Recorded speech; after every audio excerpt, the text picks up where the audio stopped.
So we are here. We have some more games here on the schedule, but also I'm going to let you know about the scores here. Here currently, right now, there are some scores going on here in games. In what innings was in the back tournament there has been a couple rain delays. There's one that they've been playing, and then there was a rain delay, and at the bottom of the top of the fourth it was another rain delay. It was 2-0, and then it went to 4-0. Now it's a rain delay 4-1 Miami, Ohio. Number 24, Miami, Ohio. You got Nichols McNeese top 7.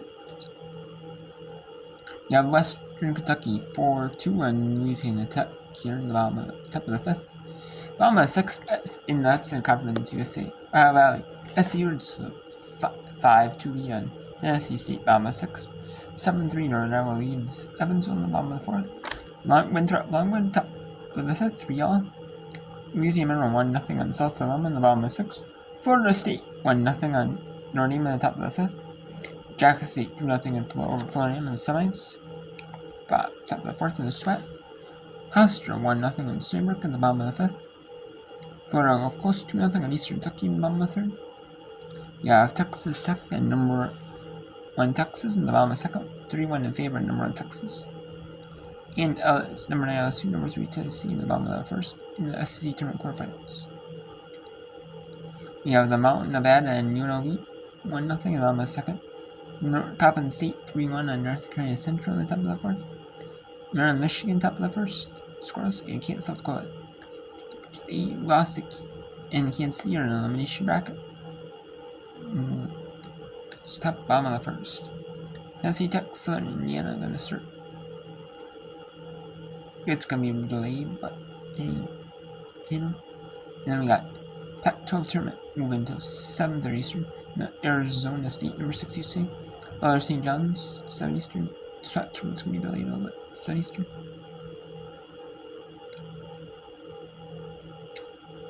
And so probably some of these other conference tournaments are delayed. The MAC is gonna be delayed again. And the ASUN, they're gonna play a couple tonight. And the MAC is gonna play late tonight. However, we'll see though if they can get a couple. Well, in the MAC, even get this one in the MAC tournament to finish it. Today, even just finish this one with how many delays they've been having. I mean, they're gonna try to play in most weather conditions. Try to, like they have been. It's just wow, a third delay.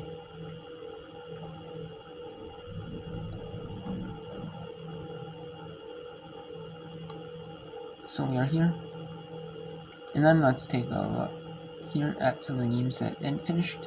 We got Wichita State finished their game with Tulsa, 11-9. Wichita State 1. Weaver State, Monroe, Montana, 11-5.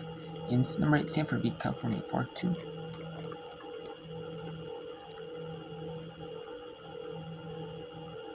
And there are a couple more for Friday that have moved to Friday.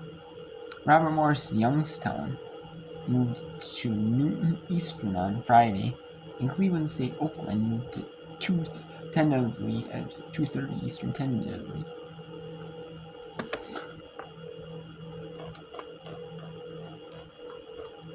Your weather. And the Horizon was supposed to play tonight. We have a couple tonight. However, those have got moved, and the ASUN got moved down to tonight. Late tonight. We'll see if they can, if the ASUN and the MAC tournament. So we will be playing tonight. We'll see here.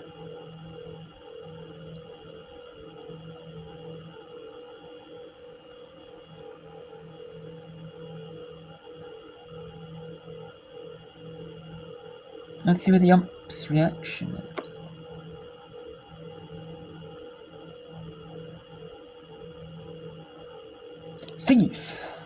Safe at home.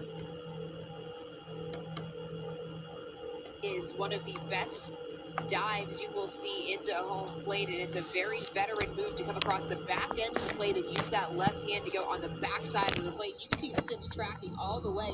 She knows where Giddens is set up. Because as the base runner there, you want to go as far away from where the ball is as possible. You want to make the time from catch to tag as long as possible. You want to force Giddens to come all the way around because that gives you more time to get into the plate around where the tag might be. So the call on the field, safe at home, and based on everything we've seen, we would believe this call would stand, but we have been wrong before. Looks like that's a good call. And the call stands. We're tied in the bottom of the 6th inning. And the South Alabama faithful that have been largely muted. Something to cheer about. South Alabama manufacturing a run, RBI ground out as they tie this game here in the bottom of the 6th inning. So that'll bring Odalis Cordova to the plate. A chance now to give South Alabama the lead. Winning run, go-ahead one rather, 60 feet away. But I guess you could say the winning run at this point. I mean, move both runners up 60 feet. Pretty large, I would say. Big spot for Cordova. In play. Carter calls off everyone and makes the catch for out number 3. To the 7th inning we go. In San Marcos, ULM and South Alabama knotted up at 1 apiece. Geico covers dead batteries with their easy app and 24/7 help. You reached the dead end, monster! No kidding. Dead batteries are the worst. But no worries. Geico gives me even more coverage and 24/7 help. See? Wait a second. You're not Frankenstein's monster. No, that's his cousin Trevor. Did you try the spooky castle up the road? Good idea. Thanks. Folks, have a great evening. Whatever you need, from coverage to service, get more with Geico. There are trucks, and then there's the GMC Sierra. Available. alright, so now we are here in the bottom of some Nichols trying to eliminate the number 1 overall seed McNeese and not put them into the National Invitational Softball team. That is for all the teams that don't make it the NCAA tournament. All those teams are teams. That all those teams are smaller teams, but there are some power teams. In there, some like lower conference, power teams that don't make it, which are few and far between. Especially, not all conferences. Like if you have the SEC, the Big 12.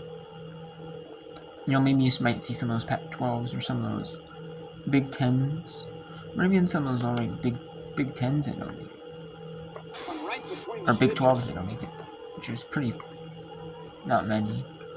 Sanji with very little forward stride, twisted those hips, brought the ball through.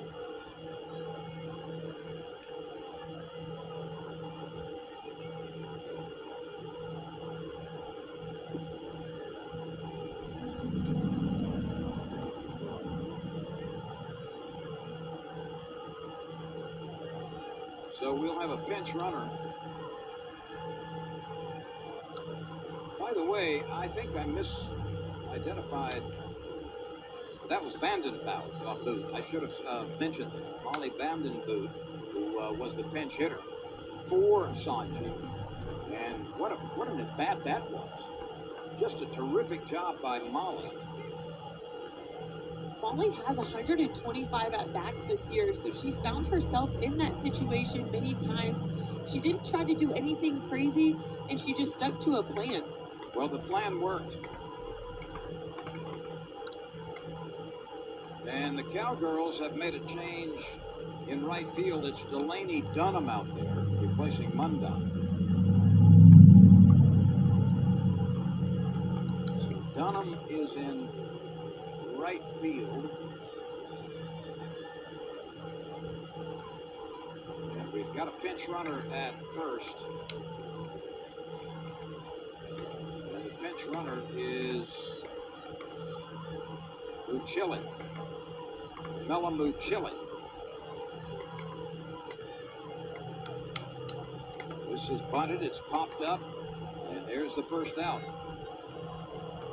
Wazda unable to make the runner advance. But we go back to the top of the order for Abby Anderson. She has singled and scored. That came in the first.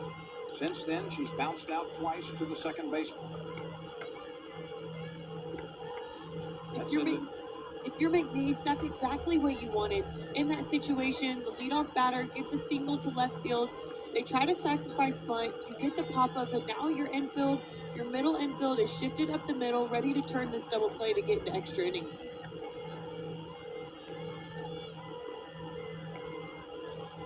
Mucilli leads off is at first base.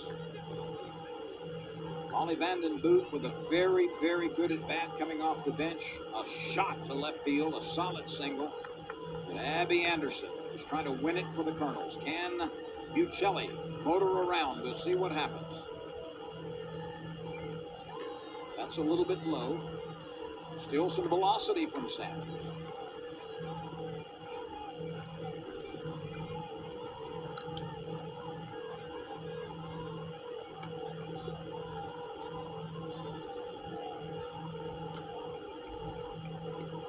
The 3-0 pitch. A swing and a miss. I'm not sure what you can do with that pitch at that level. That was a very risky decision to swing in that situation on that 3-0 pitch. You run into the chances of catching underneath and getting a pop-up. Well, Anderson can certainly beat out a bunch of base hits on the infield. She's got excellent speed. She whacks this one foul the other way, and we go from 3-0 to 3-2.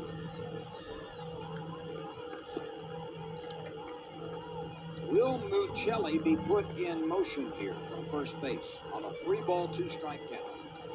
1 out.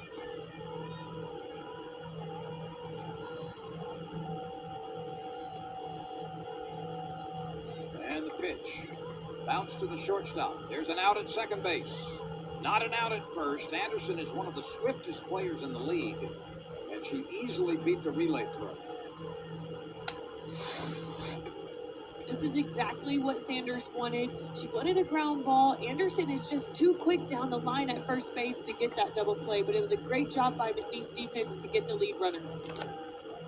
So the Cowgirls take a deep breath, but there's still work to do because Reagan Heflin comes to the plate. She's 0 for 3. She has fouled out to left field.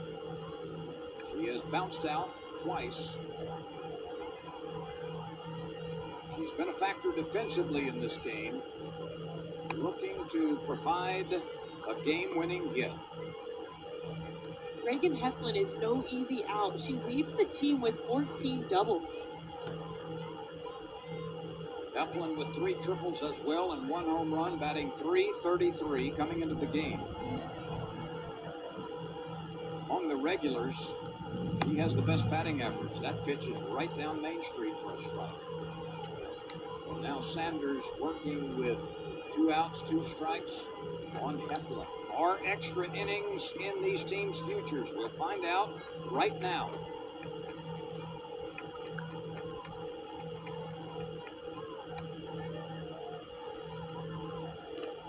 A close play at first base, but Poncho makes the pickup and gets to the bag. And indeed, we go to the 8th. Nichols 3. That is the 8th inning. Here we got Nichols and McNeese. So let's see if South Alabama can walk it off and advance to the semifinals in a single elimination. Pitch she sees. This is just an aggressive cut. She keeps that weight back. You can see it in that back hip, the way that she drives through, just rips that ball right back up the middle of the head. That was perfectly timed.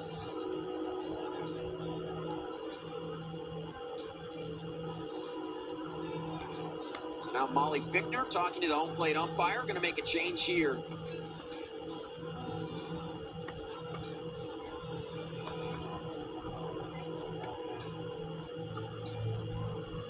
It appears we will see a change in the circle.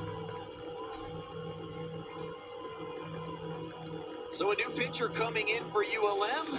We'll introduce her when we come back.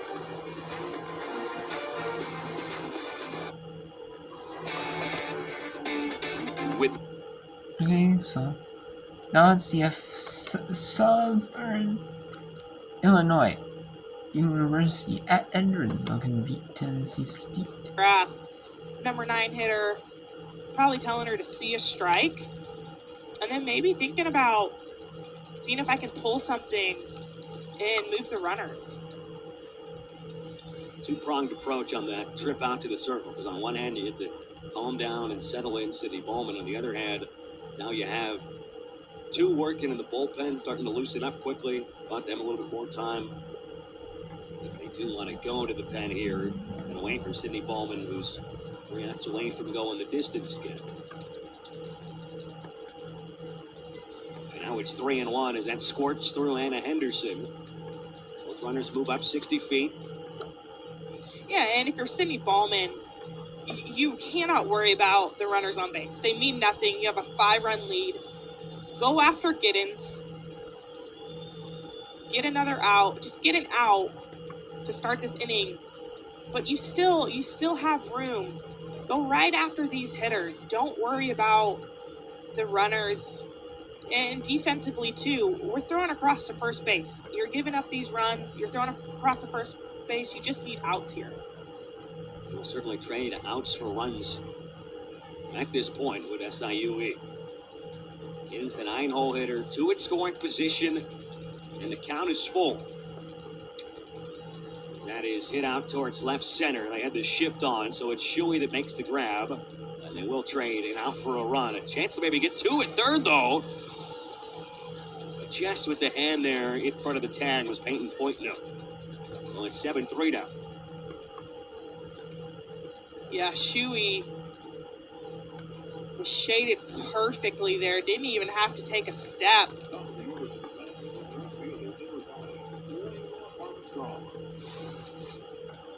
And make that close at third base. But Foytno able to dive in there safely. And again, they're shading that SIUE outfield shaded so far over. Breaks the shift there. Salyers was over behind second base. Shuey was playing in left center field.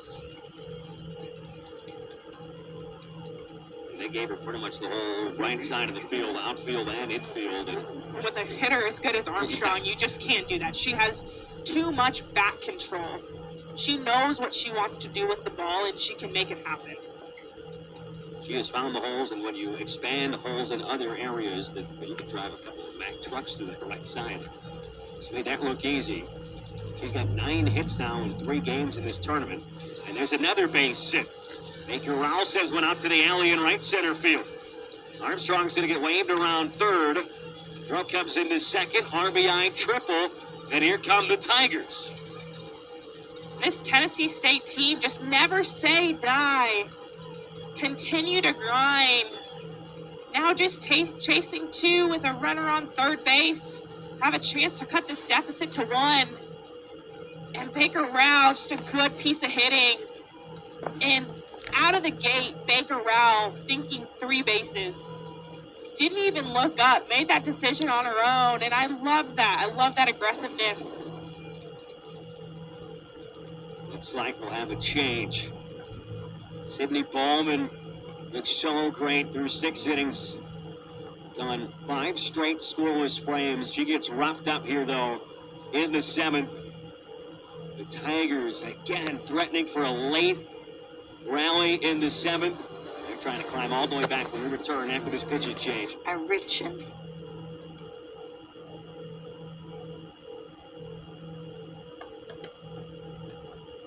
that line out is taken by Guazda. Guazda very solid at shortstop. Lean, fast. Can throw from a lot of arm angles. Bella Perez is at the plate. She's 0 for 3. By the way, the Cowgirls have appeared in 3 previous extra inning games. They won in 9 innings against Louisiana Monroe. They won 5-4 in 9 innings against Houston Christian. And they've also won a game against Texas A&M Corpus Christi in 8 innings. So this is their 4th extra inning game, the 5th extra inning game for the Colonels this year. None of that means a darn thing right now. No, and you can tell these two teams are just battling out each pitch. They're just doing.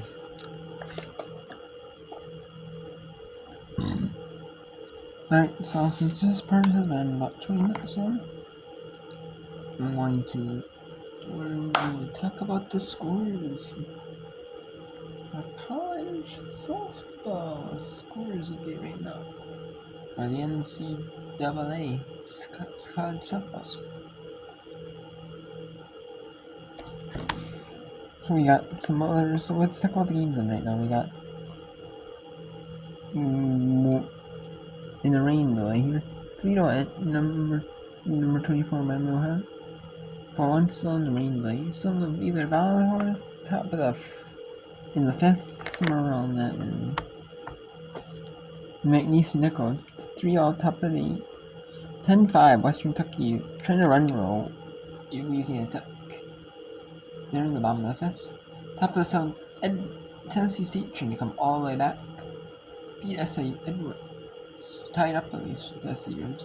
7-5 right now in favor of the Cougars. We have Winthrop 4-3 over Longwood in the bottom of the 5th. 1-all we got Louisiana Monroe and South Alabama in the quarters. We got number 6 Florida State 1-0 on Notre Dame. Number 16 Florida State. Being on the final host spot for the regional round. We got Jack State 4-0 on Florida Dame and SWAT trying to advance the championship game. In the bottom of the 5th, we got Astra 2-0 on Zurich in the bottom of the 6th. We have Florida Gulf Coast 2-0 on East Kentucky in the bottom top of the 5th. Texas trying number 1 overall team. Texas trying to run rule in Texas Tech top of the 3rd 8-1. Number 9 LSU trying to beat number 3 Tennessee 1-0 in the bottom of the 3rd. Nevada 3-0 on UNLV in the bottom of the 3rd. 3-2 Coppin State game. North Carolina Central. Tennessee Tech Southern Indiana is delayed. Probably will start roughly about 8 Eastern. I would guess maybe 7:45 Eastern in that range. We got Maryland, Michigan scores in the 2nd. South Dakota, Kansas City 2-all in the top of the 2nd. Wofford, Sanford scores in the top of the 1st.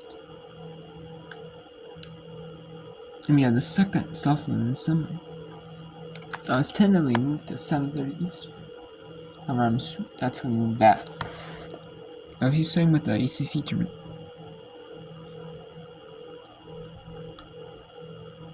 ACC tournaments. And obviously the Conference USA tournaments move back some. So, and the MAC tournament is supposed to have 2 more games today. It's the Ball State, Ohio, and then 2 BD tournament and that ASUN tournament game. Maybe a loser bracket, ASUN's, maybe an elimination between the 2 losers. I don't know if that's going to be played today, though. From Evansville, Run Road might, Northern Ireland Run Road Evansville, 12-3-5 in that one. So,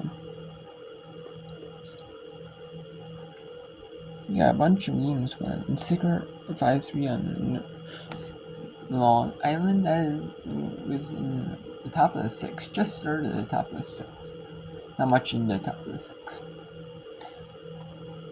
Unless it's suspended until tomorrow.